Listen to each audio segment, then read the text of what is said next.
আসসালামু আলাইকুম। সিরিয়ার হামায় বিদ্রোহীদের হামলায় ধ্বংসস্তূপে পরিণত আসাদ বাহিনী ও রাশিয়ান আর্মির অর্ধ শতাধিক ট্যাঙ্ক সহ ভারী অনেক আর্টিলারি সিস্টেম। হামায় বিদ্রোহীরা দখলে নিয়েছে রাশিয়ার আধুনিক শক্তিশালী অ্যান্টি এয়ারক্রাফট রাডার সিস্টেম। বন্দুকের মুখে দাঁড়িয়ে সামরিক শাসন ঠেকিয়ে দিয়ে বিশ্বের নজির স্থাপন করলেন দক্ষিণ কোরিয়ার সংসদ সদস্যরা। ফিলিপাইনে যুক্তরাষ্ট্রের মাঝারি পাল্লার মিসাইল মোতায়েন, উদ্বিগ্ন বেইজিং। বিটিভিউজ ইনফোটেনমেন্টে স্বাগত জানাচ্ছি আমি তানজিলা হক। আজ জানাবো প্রতিরক্ষা সংক্রান্ত গুরুত্বপূর্ণ কিছু খবর। সিরিয়ার উত্তরে হামা শহরে বিদ্রোহীদের হাতে অকল্পনীয় বিপর্যয়ের মুখে পড়েছে রাশিয়া ও সিরিয়ান আর্মি। বিদ্রোহী হায়াত তাহরির আল শাম হামা শহরে দখল করেছে রাশিয়ার একটি আধুনিক anti aircraft air defence system. এর নাম পোডলেট 1K রাডার। 8 চাকার 3টি বিশাল মোবাইল ট্রাকের উপর বসানো পূর্ণ একটি পোডলেট 1K রাডার ইউনিট। শক্তিশালী এই রাডারে একসাথে ধরা পড়ে শত্রুর কমপক্ষে 200 টার্গেট। রাশিয়া তাদের S-300 এবং S-400 মিসাইল সিস্টেমের জন্য ব্যবহার করে এই রাডার সিস্টেম। তবে পোডলেট রাডার সবচেয়ে বেশি ব্যবহার করা হয় অতি নিচ দিয়ে চলা বিভিন্ন এয়ারক্রাফট শনাক্ত করার জন্য। যুক্তরাষ্ট্রের ওয়ার জোনের খবরে বলা হয়েছে, বিদ্রোহীরা এখন পর্যন্ত যা কিছু আসাদ বাহিনী ও রাশিয়ান আর্মির দখল করেছে তার মধ্যে সবচেয়ে মূল্যবান হলো এ রাডার সিস্টেম। শিগগির এ রাডার সিস্টেম চলে যেতে পারে পশ্চিমাদের হাতে। ওয়ার জোনে প্রকাশিত হয়েছে বিদ্রোহীদের দখলে নেওয়া রাশিয়ান রাডার সিস্টেমের ছবি। ওয়ার জোনের প্রকাশিত 2.5 মিনিটের একটি ভিডিওতে দেখা গেছে হামার খানাসের সড়কের উভয় পাশে পড়ে গেছে সিরিয়ান আর্মির কয়েক ডজন মেইন ব্যাটল ট্যাঙ্ক, সামরিক ট্রাক সহ ভারী অনেক আর্টিলারি সিস্টেম। জ্বালানির অভাবে এসব অস্ত্র পরিত্যাগ করে পালিয়েছে আসাদ বাহিনী। বিদ্রোহীরা হামায় দখল করেছে আসাদ বাহিনী বা সিরিয়ান আর্মির একটি এলিট ডিভিশনের সদর দপ্তর। প্রকাশিত ভিডিওতে দেখা গেছে 1 ডজনের বেশি মেইন ব্যাটল ট্যাঙ্ক সহ আরও অনেক ভারী আর্টিলারি সিস্টেম রয়েছে সদর দপ্তরে। ভিডিওতে আরও দেখা গেছে রাশিয়ান একটি আধুনিক T-90 মেইন ব্যাটল ট্যাঙ্ক রয়েছে সেখানে। যুক্তরাষ্ট্রের ডিফেন্স নিউজের খবরে বলা হয়েছে, সিরিয়ার পূর্ব অঞ্চলে ইরাক সীমান্তে উঠতে দেখা গেছে যুক্তরাষ্ট্রের একটি A-10 অ্যাটাক যুদ্ধবিমান।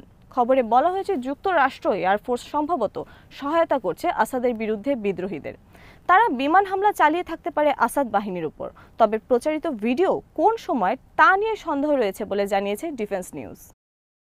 সামরিক শাসন ঠেকিয়ে দিয়ে অভূতপূর্ণ এক নজির স্থাপন করল দক্ষিণ কোরিয়ার সংসদ সদস্যরা। সামরিক শাসন জারির পর প্রতিবাদের মুখে মাত্র 2 ঘন্টার কম সময়ে তা বাতিল করা বিশ্বের রাজনীতির ইতিহাসে একটি বিরল ঘটনা। দক্ষিণ কোরিয়ার সংসদ সদস্যরা সেনা বন্দুকের মুখে দাঁড়িয়ে সাহসের নতুন এক নজির স্থাপন করলেন। প্রতিবাদী এক নারী রাজনীতিক সেনা বন্দুকের গান পয়েন্টে দাঁড়িয়ে কেড়ে নিতে চাইলেন অস্ত্র। সেই ভিডিও এখন ভাইরাল বিশ্বব্যাপী। রাজনৈতিক বিরূপ পরিস্থিতি এড়াতে গত মঙ্গলবার মধ্যরাতে দেশটিকে আকস্মিক সামরিক শাসন জারি করেন দক্ষিণ কোরিয়ার উগ্রবাদী প্রেসিডেন্ট ইউন সুক। মধ্যরাতে টেলিভিশনে প্রেসিডেন্টের এই ঘোষণা ছিল দক্ষিণ কোরিয়ার জন্য বিনা মেঘে বজ্রপাতের মতো। সামরিক শাসন জারির ঘোষণার সাথে বিরোধী সব এমপিরা বাসা থেকে ছুটে যান সংসদের দিকে।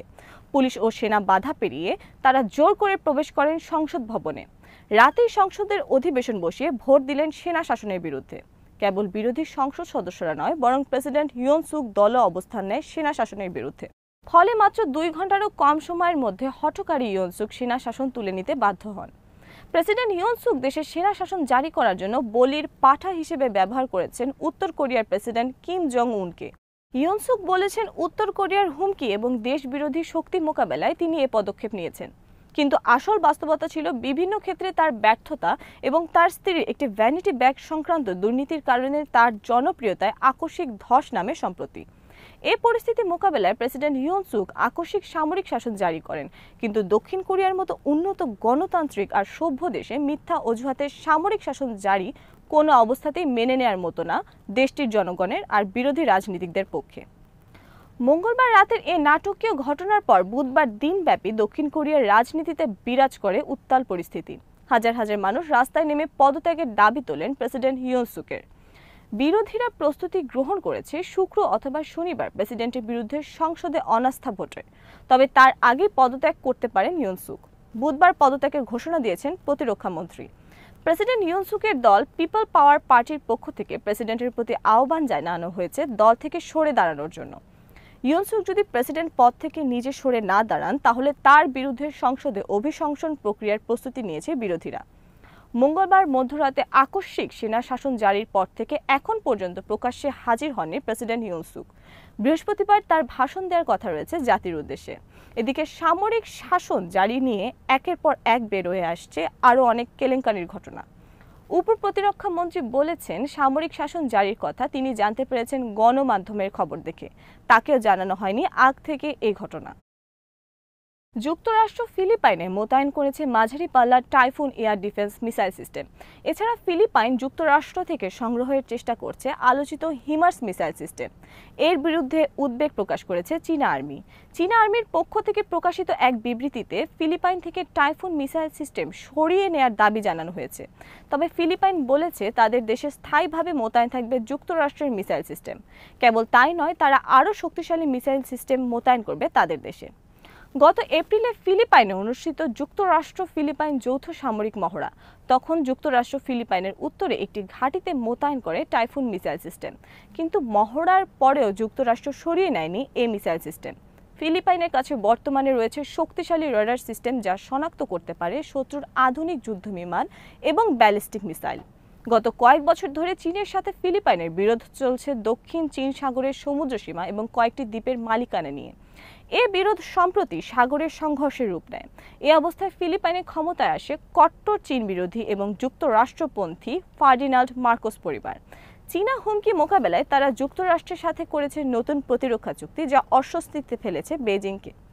ফিলিপাইন ছিল একসময় চীনের ঘনিষ্ঠ মিত্র এবং ফিলিপাইনের উন্নয়নে রয়েছে চীনের অনেক অবদান। কিন্তু দক্ষিণ চীন সাগরের মালিকানা নিয়ে বর্তমানে চীন নেতৃত্বের আগ্রাসী ভূমিকার কারণে অবনতি ঘটে ফিলিপাইনের সাথে সম্পর্কের। আর এই সুযোগে কেবল ফিলিপাইন নয়, চীনের আরেক ঘনিষ্ঠ মিত্র ভিয়েতনামও অতীতের রক্তাক্ত অধ্যায় ভুলে সম্পর্ক জোরদার করছে যুক্তরাষ্ট্রের সাথে। আজ এখানেই শেষ করছি। সমরাস্ত্র, প্রতিরক্ষা ও কূটনীতির নানা তথ্য জানতে চোখ রাখুন বিডি ভিউজ ইনফোটেইনমেন্টে। চ্যানেলটি ভালো লাগলে সাবস্ক্রাইব করুন, সংযুক্ত থাকুন আমাদের ফেসবুক পেজে। আল্লাহ হাফেজ।